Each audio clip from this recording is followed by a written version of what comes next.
The unknown is the home of the real. What is the Guru and who is the Supreme Guru? All that happens in your consciousness is your Guru, and pure awareness, beyond consciousness, is the Supreme Guru. My Guru is Sri Babaji. What is your opinion of him? What a question to ask. The space in Bombay is asked what is its opinion of the space in Pune.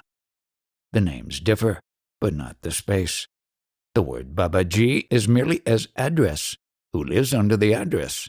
You ask questions when you are in trouble. Inquire who is giving trouble and to whom. I understand everybody is under the obligation to realize. Is it his duty or his destiny? Realization is of the fact that you are not a person. Therefore, it cannot be the duty of the person whose destiny is to disappear. Its destiny is the duty of him who imagines himself to be the person. Find out who he is, and the imagined person will dissolve. Freedom is from something. What are you to be free from? Obviously, you must be free from the person you take yourself to be, for it is the idea you have of yourself that keeps you in bondage. How is the person removed? By determination. Understand that it must go and wish it to go. It shall go if you are earnest about it. Somebody, anybody, will tell you that you are pure consciousness, not a body-mind. Accept it as a possibility and investigate earnestly. You may discover that it is not so, that you are not a person bound in space and time. Think of the difference it would make. If I am not a person, then what am I? Wet cloth looks, feels, smells differently as long as it is wet. When dry, it is again the normal cloth. Water has left it, and who can make out that it was wet? Your real nature is not like what you appear to be. Give up the idea of being a person, that is all. You need not become what you are anyhow. There is the identity of what you are, and there is the person superimposed on it. All you know is the person, the identity, which is not a person. You do not know, for you never doubted, never asked yourself the crucial question, who am I? The identity is the witness of the person, and sadhana consists in shifting the emphasis from the superficial and changeful person to the immutable and ever-present witness. How is it that the question, who am I, attracts me little? I prefer to spend my time in the sweet company of saints. Abiding in your own being is also holy company. If you have no problem of suffering and release from suffering, you will not find the energy and persistence needed for self-inquiry. You cannot manufacture a crisis. It must be genuine. How does a genuine crisis happen? It happens every moment, but you are not alert enough. A shadow on your neighbor's face. The immense and all-pervading sorrow of existence is a constant factor in your life, but you refuse to take notice. You suffer and see others suffer, but you don't respond. What you say is true, but what can I do about it? Such indeed is the situation. My helplessness and dullness are a part of it. Good enough. Look at yourself steadily. It is enough. The door that locks you in is also the door that lets you out. The I am is the door. Stay at it until it opens. As a matter of fact, it is open, only you are not at it. You are waiting at the non-existent painted doors which will never open.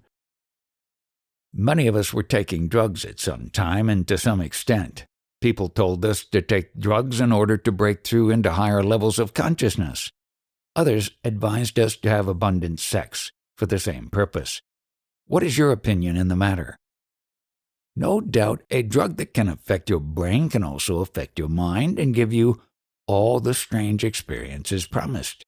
But what are all the drugs compared to the drug that gave you this most unusual experience of being born and living in sorrow and fear, in search of happiness, which does not come or does not last? You should inquire into the nature of this drug and find an antidote. Birth, life, death. They are one. Find out what had caused them. Before you were born, you were already drugged. What kind of drug was it? You may cure yourself of all diseases, but if you are still under the influence of the primordial drug, of what use are the superficial cures? Is it not karma that causes rebirth? You may change the name, but the fact remains. What is the drug which you call karma or destiny? It made you believe yourself to be what you are not. What is it, and can you be free of it? Before you go further, you must accept, at least as a working theory, that you are not what you appear to be, that you are under the influence of a drug. Then only will you have the urge and the patience to examine the symptoms and search for their common cause. All that a guru can tell you is, my dear sir, you are quite mistaken about yourself. You are not the person you think yourself to be. Trust nobody, not even yourself. Search, find out, remove, and reject every assumption till you reach the living waters and the rock of truth. Until you are free of the drug, all your religions and sciences, prayers and yogas are of no use to you, for based on a mistake, they strengthen it. But if you stay with the idea that you are not the body nor the mind, not even their witness, but altogether beyond, your mind will grow in clarity, your desires in purity, your actions in charity, and that inner distillation will take you to another world, a world of truth and fearless love. Resist your old habits of feeling and thinking. Keep on telling yourself, no, not so, it cannot be so. I am not like this. I do not need it. I do not want it. And a day will surely come when the entire structure of air and despair will collapse and the ground will be free for a new life. After all, you must remember that all your preoccupations with yourself are only in your waking hours and partly in your dreams. In sleep, all is put aside and forgotten. It shows how little important is your waking life even to yourself, that merely lying down and closing the eyes can end it. Each time you go to sleep, you do so without the least certainty of waking up, and yet you accept the risk. When you sleep, are you conscious or unconscious? I remain conscious, but not conscious of being a particular person. Can you give us the taste of the experience of self-realization? Take the whole of it. It is here for the asking. But you do not ask. Even when you ask, you do not take. Find out what prevents you from taking. I know what prevents me, my ego. Then get busy with your ego. Leave me alone. As long as you are locked up within your mind, my state is beyond your grasp. I find no more questions to ask.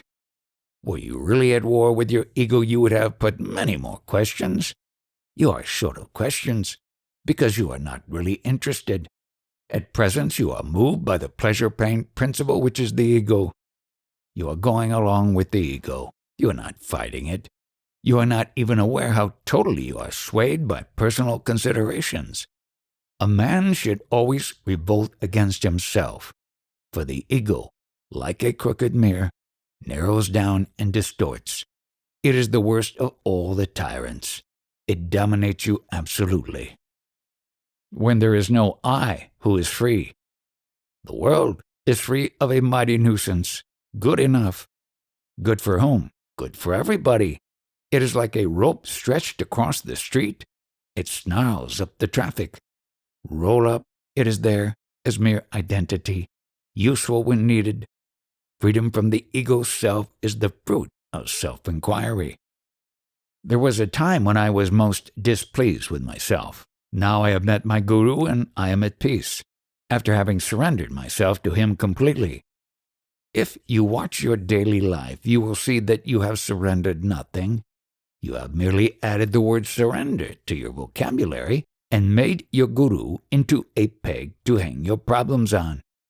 Real surrender means doing nothing, unless prompted by your guru. You step, so to say, aside and let your guru live your life. You merely watch and wonder how easily he solves the problems which to you seemed insoluble. As I sit here, I see the room, the people. I see you too. How does it look at your end? What do you see? Nothing. I look, but I do not see in the sense of creating images clothed with judgments. I do not describe nor evaluate. I look, I see you, but neither attitude nor opinion cloud my vision. When I turn my eyes away, my mind does not allow memory to linger. It is at once free and fresh for the next impression. As I am here looking at you, I cannot locate the event in space and time. There is something eternal and universal about the transmission of wisdom that is taking place. 10,000 years earlier or later make no difference. The event itself is timeless.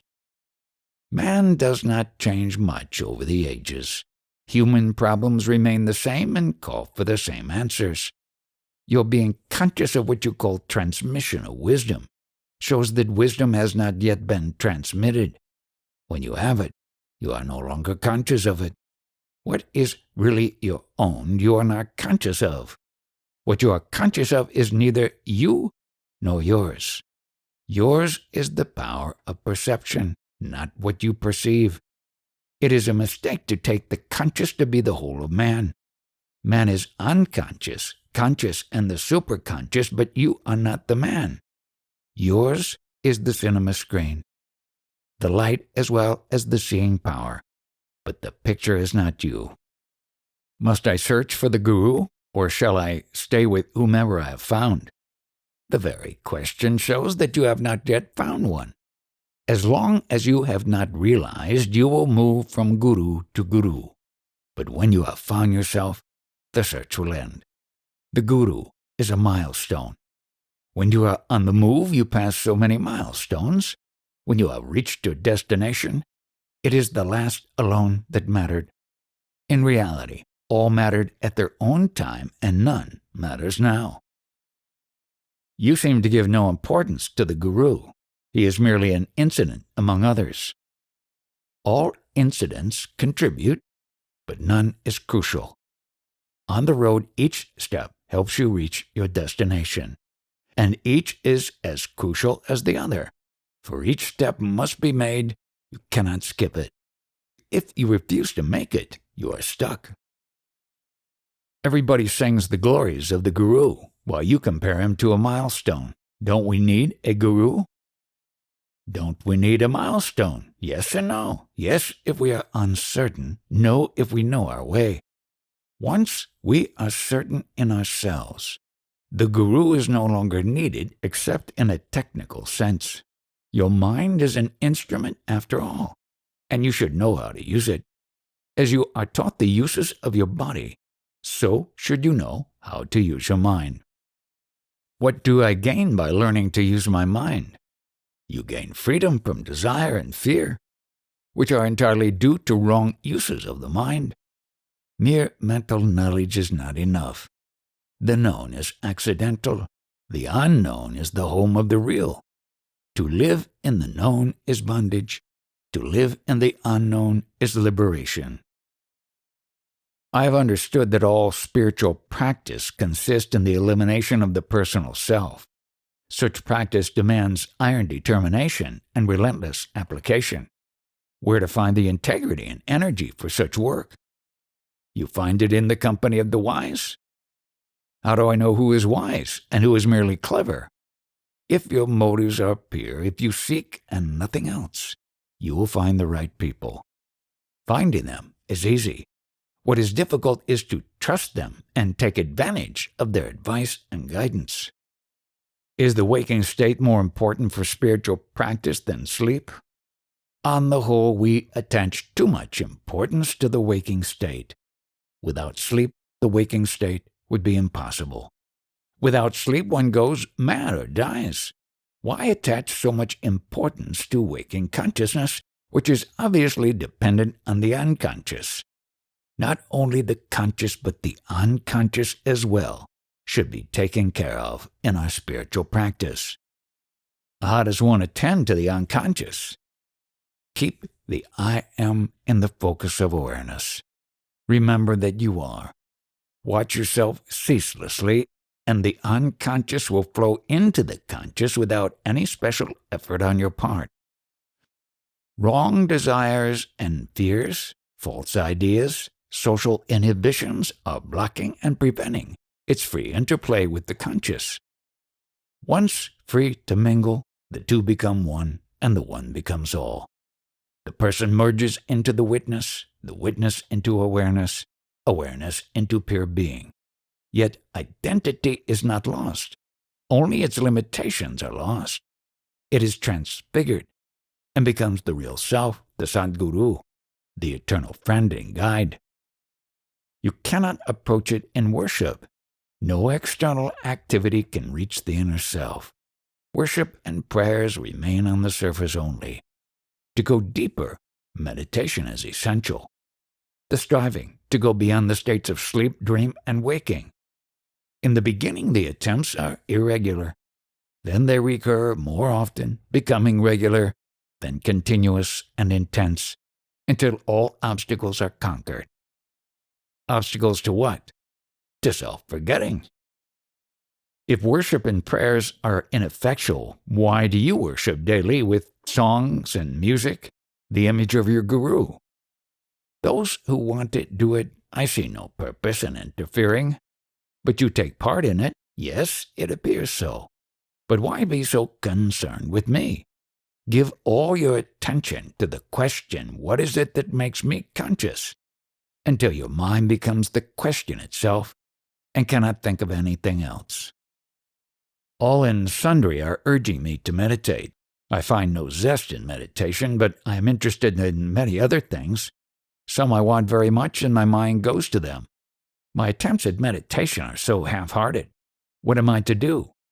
Ask yourself, to whom it all happens. Use everything as an opportunity to go within. Light your way by burning up obstacles in the intensity of awareness. When you happen to desire or fear, it is not the desire or fear that are wrong and must go, but the person who desires and fears. There is no point in fighting desires and fears which may be perfectly natural and justified. It is the person who is swayed by them. That is the cause of mistakes, past and future. The person should be carefully examined and its falseness seen. Then its power over you will end. After all, it subsides each time you go to sleep. In deep sleep, you are not a self-conscious person, yet you are alive.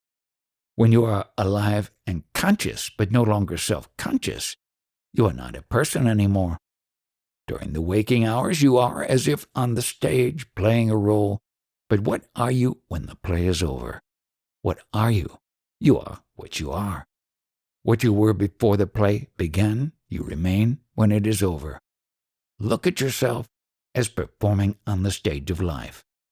The performance may be splendid or clumsy, but you are not in it.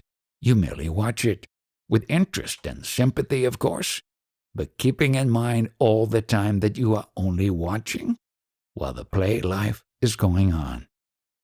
You are always stressing the cognition aspect of reality. You hardly ever mention affection and will. Never. Will, affection, bliss, striving, and enjoying are so deeply tainted with the personal that they cannot be trusted. The clarification and purification needed at the very start of the journey, only awareness can give. Love and will shall have their turn, but the ground must be prepared. The sun of awareness must rise first. All else will follow. Keep the mind silent, and you shall discover. Once I had a strange experience. I was not, nor was the world. There was only light, within and without, an immense peace. This lasted for 4 days, and then I returned to the everyday consciousness. Now I have a feeling that all I know is merely a scaffolding, covering and hiding the building under construction. The architect, the design, the plans, the purpose, nothing I know. Some activity is going on, things are happening. That is all I can say. I am that scaffolding, something very flimsy and short-lived, When the building is ready, the scaffolding will be dismantled and removed. The I am and the what am I are of no importance, because once the building is ready, the I will go as a matter of course, leaving no questions about itself to answer. Are you not aware of all this? Is not the fact of awareness the constant factor? My sense of permanency and identity is due to memory, which is so evanescent and unreliable. How little I remember, even of the recent past. I have lived a lifetime, and now what is left with me? A bundle of events, at best a short story. All this takes place within your consciousness, within and without, in daytime within and the night without. Consciousness is not all. So many things happen beyond its reach. To say what I am not conscious of does not exist is altogether wrong. What you say is logical, but actually you know only what is your consciousness. What you claim exists outside conscious experience is inferred. It may be inferred, and yet it is more real than the sensory. Be careful. The moment you start talking, you create a verbal universe. A universe of words, ideas, concepts, and abstractions, interwoven and interdependent, most wonderfully generating, supporting, and explaining each other, and yet all, without essence or substance, mere creations of the mind. Words create words. Reality is silent. When you talk, I hear you. Is it not a fact? That you hear is a fact. What you hear is not. The fact can be experienced, and in that sense, the sound of the word and the mental ripples it causes are experienced. There is no other reality behind it. Its meaning is purely conventional, to be remembered. A language can be easily forgotten unless practiced. If words have no reality in them, why talk at all? They serve their limited purpose of interpersonal communication. Words do not convey facts. They signal them. Once you are beyond the person, you need no words. What can take me beyond the person? How to go beyond consciousness? Words and questions come from the mind and hold you there. To go beyond the mind, you must be silent and quiet. Peace and silence. Silence and peace. This is the way beyond. Stop asking questions. Once I give up asking questions, what am I to do? What can you do but wait and watch? What am I to wait for? For the center of your being to emerge into consciousness. The three states, sleeping, dreaming, and waking, are all in consciousness, the manifested. What you call unconsciousness will also be manifested in time. Beyond consciousness altogether lies the unmanifested, and beyond all and pervading all is the heart of being which beats steadily. Manifested unmanifested, manifested unmanifested, saguna nirguna. On the verbal level, it sounds all right. I can visualize myself as the seed of being, a point in consciousness, with my sense I am pulsating, appearing, and disappearing alternately. But what am I to do to realize it as a fact, to go beyond into the changeless, wordless reality? You can do nothing. What time has brought about, time will take away. Why then all these exhortations to practice yoga and seek reality? They make me feel empowered and responsible, while in fact it is time that does all. This is the end of yoga, to realize independence. All that happens in and to the mind, not to the source of the I am. Once you realize that all happens by itself, call it destiny or the will of God or mere accident, you remain as witness only, understanding and enjoying, but not perturbed. If I cease trusting words altogether, what will be my condition? There is a season for trusting and for distrusting. Let the seasons do their work. Why worry? Somehow I feel responsible for what happens around me. You are responsible only for what you can change. All you can change is only your attitude. There lies your responsibility. You are advising me to remain indifferent to the sorrows of others? It is not that you are indifferent. All the sufferings of mankind do not prevent you from enjoying your next meal. The witness is not indifferent. He is the fullness of understanding and compassion. Only as the witness you can help another. All my life I was fed on words. The number of words I have heard and read go into the billions. Did it benefit me? Not at all. The mind shapes the language, and the language shapes the mind. Both are tools. Use them, but don't misuse them. Words can bring you only unto their own limit. To go beyond, you must abandon them. Remain as the silent witness only. How can I? The world disturbs me greatly. It is because you think yourself big enough to be affected by the world. It is not so. You are so small that nothing can pin you down. It is your mind that gets caught, not you. Know yourself as you are, a mere point in consciousness, dimensionless and timeless. You are like the point of the pencil. By mere contact with you, the mind draws its picture of the world. You are single and simple. The picture is complex and extensive. Don't be misled by the picture. Remain aware of the tiny point, which is everywhere in the picture. What is can cease to be, what is not can come to be, but what neither is nor is not, but on which being and non-being depend, is unassailable. Know yourself to be the cause of desire and fear, itself free from both. How am I the cause of fear? All depends on you. It is by your consent that the world exists. Withdraw your belief in its reality, and it will dissolve like a dream. Time can bring down mountains, much more you, who are the timeless source of time. For without memory and expectation, there can be no time. Is the I am the ultimate? Before you can say I am, you must be there to say it. Being need not be self-conscious. You need not know to be, but you must be to know. Sir, I am getting drowned in a sea of words. I can see that all depends on how the words are put together. But there must be somebody to put them together meaningfully. By drawing words at random, the Ramayana, the Mahabharata, and the Bhagavata could never be produced. The theory of accidental emergence is not tenable. The origin of the meaningful must be beyond it. What is the power that creates order out of chaos? Living is more than being, and consciousness is more than living. Who is the conscious living being?